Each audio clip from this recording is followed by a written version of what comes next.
There's a nice one. Today on Dockside TV, we're going to go over some tips and techniques on avoiding the Mississippi River in a spillway opening yet again. Avoiding freshwater using the matrix shad to catch nice speckled trout. Stay tuned for this episode of Dockside TV.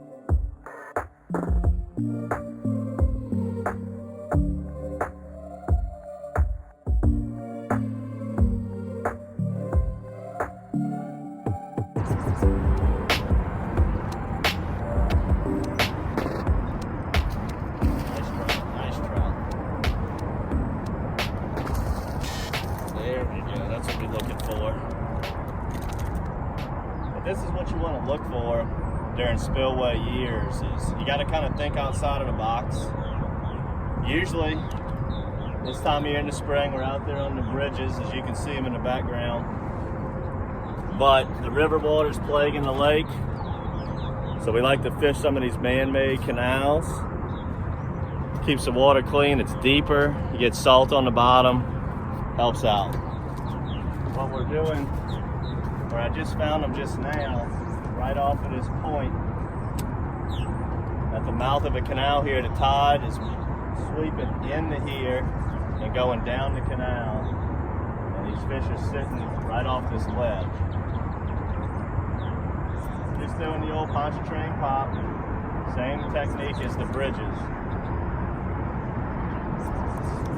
Working that lure down about 15 foot of water, and we're watching our lines. They're hitting it on the drop.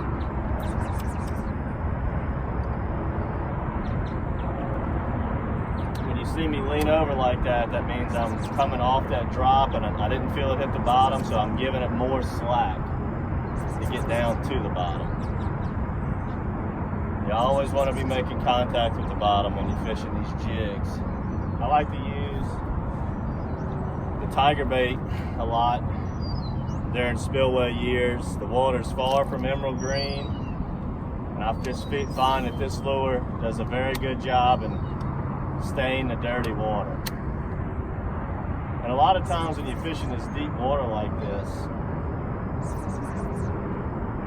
on river, you know, whenever the rivers are real high, when the rivers are real high, the water's dirty, you can have a little bit of salt still on the bottom, and the deeper canals, they'll hold fish a little bit longer during these spillway opening years. So we find ourselves really staying in these canals a lot longer in the spring during spillway years than normal. Typically we're out in the lake, we could be in Lake Bourne, as this is more of a wintertime fishing spot for us. But on years with the Pearl River or the Mississippi River in this instance, we'll fish these all the way through May some years. That's probably what we're going to have to do this year. Not seeing any big fish either. Big fish need salinity, and that's one thing we don't have much of. It's very fresh right now. But catching some fish, can't complain.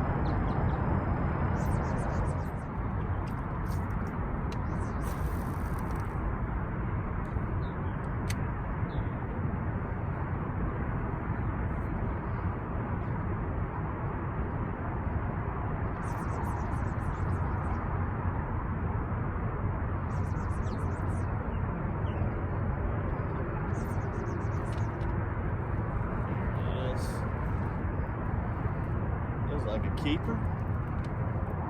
Not used to having to worry about throwbacks in the lake in the spring, as it's known for a big trout estuary, but with all this fresh water, I've been getting some smaller fish, but we'll take this one. Look at that one. Oh, just barely got in the boat. It'll work. It's one of the better ones of the day. tiger bait, 3/8 ounce.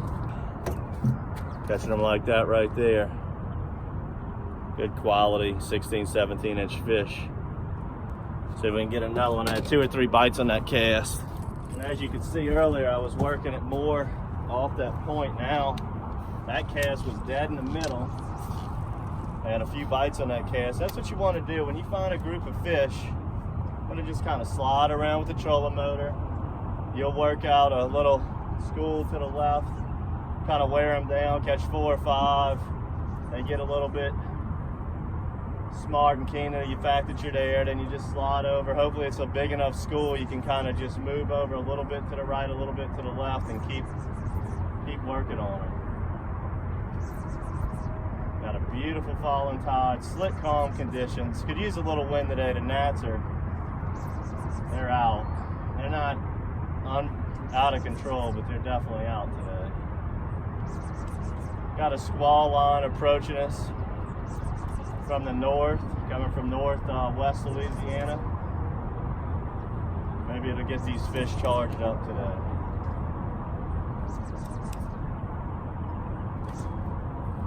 Oh, I missed him right under the boat. Got it, dug it. Sending back a short cast this time.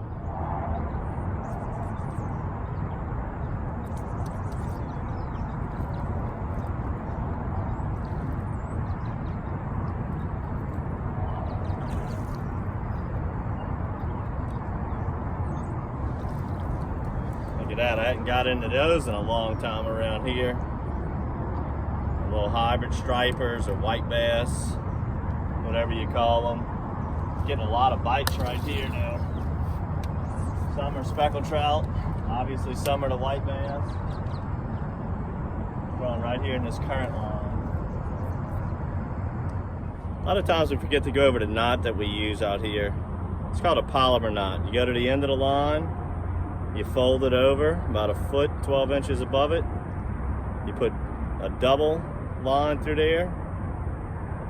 One simple knot, overhand knot. You can have this access loop. You pull the lure through the loop, pull it tight, flip off the tag in, you're ready to go. Polymer knot.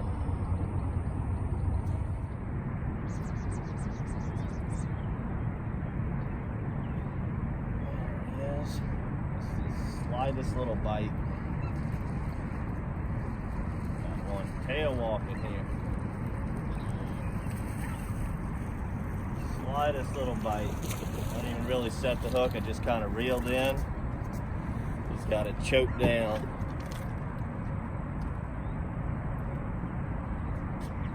Look at that. Back of the throat. That one wasn't coming off.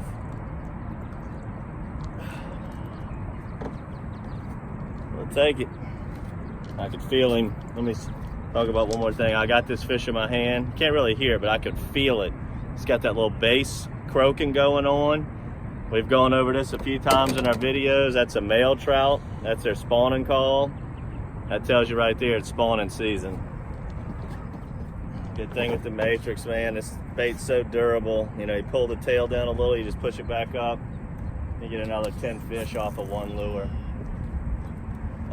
See if we got fish was dead in the middle, probably sitting in about 15 foot of water. He barely hit it. I just lightly pulled up. I've been missing a few today by really setting the hook hard. These smaller fish can be a little bit more tricky on actually getting a hook in them.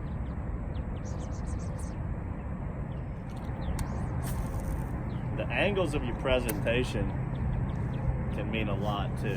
You know, I'll be fishing a spot where the fish are kind of schooled up, and you'll hit them from an angle from casting east to west or north to south, catch 3 or 4. You simply come with the trolling motor, reposition the boat, come at a different angle. Sometimes it can pick you up another 4 or 5 fish just by bringing a different presentation through the zone. And I've also seen other things to where there's a couple of boats fishing next to each other. Say it was 2 of us in here. Boat A bringing the bait on a certain sweep or angle, across the fish zone, catches all the fish, and boat B can't get a bite thrown into the same zone, bringing it at a different angle. It's the strangest thing. I've seen it a million times, but it definitely happens. So just, again, reiterating on boat positioning can be so important. I just keep drifting left and right over this one little zone that's producing the fish. Usually I like to fish real fast, cover a lot of water. And even if I'm picking off one or two, I'll just keep on going, trying to catch fish down an entire shoreline or bank or bridge, whatever it is. But fish has been pretty tough this year, so when I do find a little bite, and that's my advice right now, is you just stay with it. You know, just try to milk it out, catch as many as you can, because there's just not a ton of fish around this year with the fresh water. So I get on a little bite. Takes a minute to find them, and once we do find a little school of fish, just stay with it. 10 or 15 is a good day right now. On a day like this, on a normal year, slick calm conditions, perfect falling tide, right in the middle of, right getting into the April run, this should be a limit out day, no problem. Catch them in many different spots.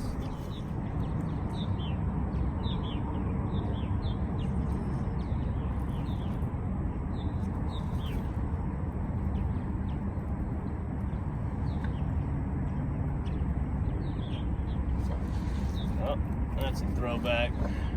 Not what we want to see. It's better than not getting a bite. Let that one, little rascal, go.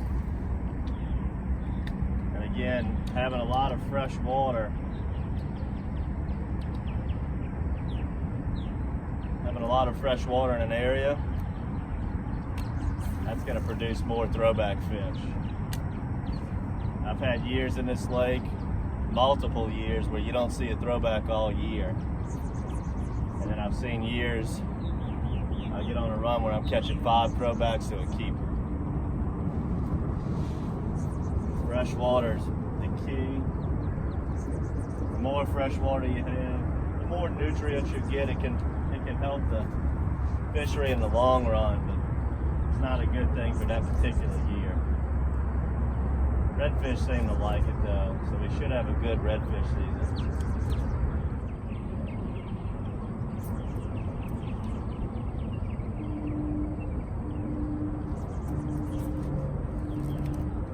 There he was. If you saw that, I was jigging, didn't feel him, felt a little weight, and it was a fish. Another throwback. That's probably why I didn't feel him. Oh, that's the story of these years. Weeding through the throwbacks. That's a really good technique. A lot of times we don't feel the fish. You're jigging it. Never felt the bite. You just feel a little weight. When you go to jig it, just keep coming back with it whenever that happens. Happens all the time. Now when it's bigger fish and they're really hitting good, they feel like they're ripping the pole out your hands. But this deeper water, smaller fish, there's a lot of times where you don't even feel it. That's why we use that high vis line where you can really see it good. That way, a lot of times we detect bites from our eyes, watching a line do something different. We always say hook sets are free. Like right there, that was just a little checkup. Thought I felt a little something. Just check up on him a little bit. Oh, checked on that one and it ended up being a fish. I don't know if it's a keeper or not. Yeah, we got a good one. Got a good one. Got a good one. Well, guys, we're getting pretty used to fishing spillway years now. This is the third time in the last 4 years they opened a spillway on us. I guess we're getting kind of used to it. Seems like part of the norm now, so we've learned a lot about fishing freshwater years, chasing down these little boogers, these speckled trout. They still can be had.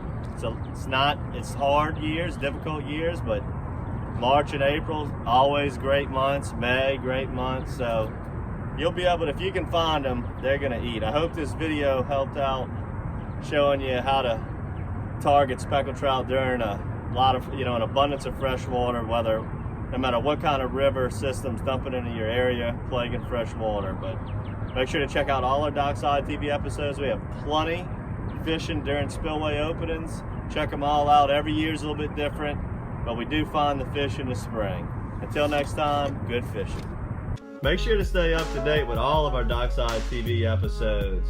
Simply hit the subscribe button right here on your YouTube channel. Stay up to date with all of the action going on around the surrounding areas as we catch multiple species of fish, from trout to bass to redfish, flounder, and even crappie. Make sure to hit the post notification button also, which will allow you to know when our next and freshest Dockside TV episodes are uploaded.